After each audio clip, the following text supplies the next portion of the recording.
Hey, it's Ryan. Thank you for watching. Today I wanted to talk quickly about a lens that I tried. I almost said I like it. I kind of like it. It has its pluses and minuses, but hey, it's a new lens to try. But it's not new. This is the Industar-61. It was made in Russia or the Ukraine maybe.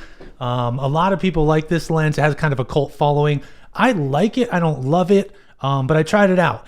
And it's highly regarded in some circles. It has a cult following, like I said. It's kind of a Leica copy. One thing I do like about it is it's very small. And when you put it on a mirrorless camera, like the A7S II, it has a pretty low profile, as you can see. It kind of reminds me of when I used to put a Voigtlander 35, the f1.4, very similar in size. I've got an adapter on it. This is just a Photo-C adapter. They're like 10, 12, 14 bucks, something like that on Amazon. And this one takes it from I think it's an M39 mount, maybe. There's different mounts on these lenses, but you can find adapters for all of them. The downside of the adapter, it's not a close focus adapter. So like the Voigtlander 35mm I used on the Sony full frame, you can't focus very close at all. In fact, I seem to remember it being like several feet away. Like you're not going to get close to your subject at all. It does have a 2.8 aperture, so you can get some nice bokeh. I took a few pictures to illustrate the bokeh. I think I took one of a tree, and there's a picture of the kids. This is kind of, the rendition I was getting out of the lens. I haven't really messed with these pictures. I did, however, shoot some video too. So I wanted to show you the video. There is a LUT applied on this just because it was a finicky lens for me. And on the day that I shot this, it was really bright and snowy. It wasn't too recently. It's summer right now in Pennsylvania. We actually do have a summer. So this is a few months ago. But I was just messing around. I shot it all at 120 frames per second and then slowed it down, made some slow motion. It's just the kids playing. We'll take a look at it together and you can see kind of what you can do with this Industar-61 lens. Got some patriotic flag blowing in the beginning. Like I said, it was really bright that day, and there are some overexposed spots, some focus issues. I mean, I wasn't really making anything special, just kind of testing out the lens. I do like the colors that I got with the kids there. There's a blown out shot of the sky. I don't even know. This is just mostly a test. I do like the colors here too. Part of that's the LUT and part of it's the lens. You can see though a lot of detail in her hair.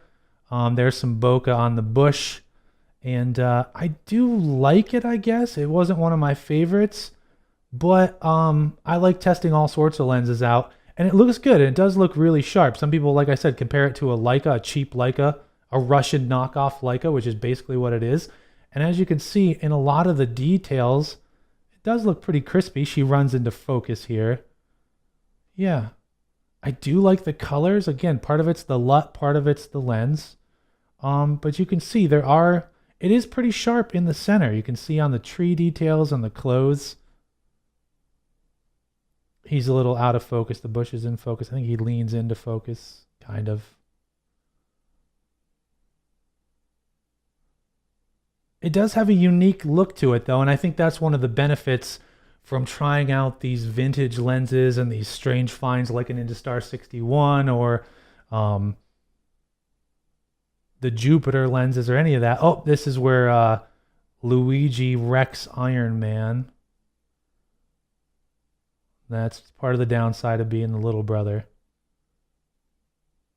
But you can see there is a lot of detail. There is some really sharp spots on this lens. Maybe not around the corners, but definitely in the center. And some of the colors really seem to pop. I mean, really seem to pop regardless of the color grading. I mean, the lens has something to do with that. This is kind of blown out snow here, but you can also, yeah, I don't know. I have no excuse for that. But it looks nice, and you can see it's a really sharp lens. And there's Luigi walking away from battle.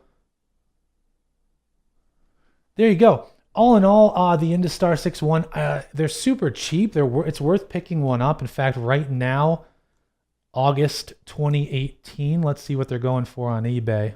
Here's one for 25 bucks. Buy it now. $20.99 for the Zebra, kind of the chrome and black. Yeah, so they're cheap. $20, $30, $40.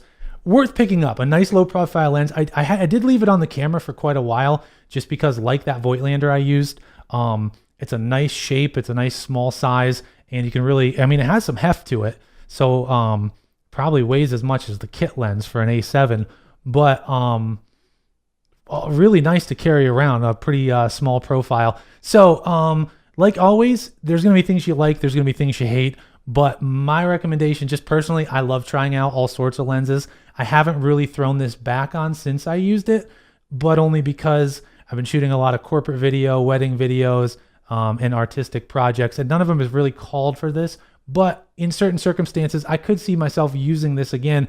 And being a 55 millimeter 2.8, it's a little slower than a nifty 50, but I'm sure there's some reason you could throw this lens back on. It's sharp, artsy, has its own look. I say it's worth checking out. Thanks for watching the channel. Please like and subscribe. I'll have some more videos soon. This is Ryan. Thanks for watching.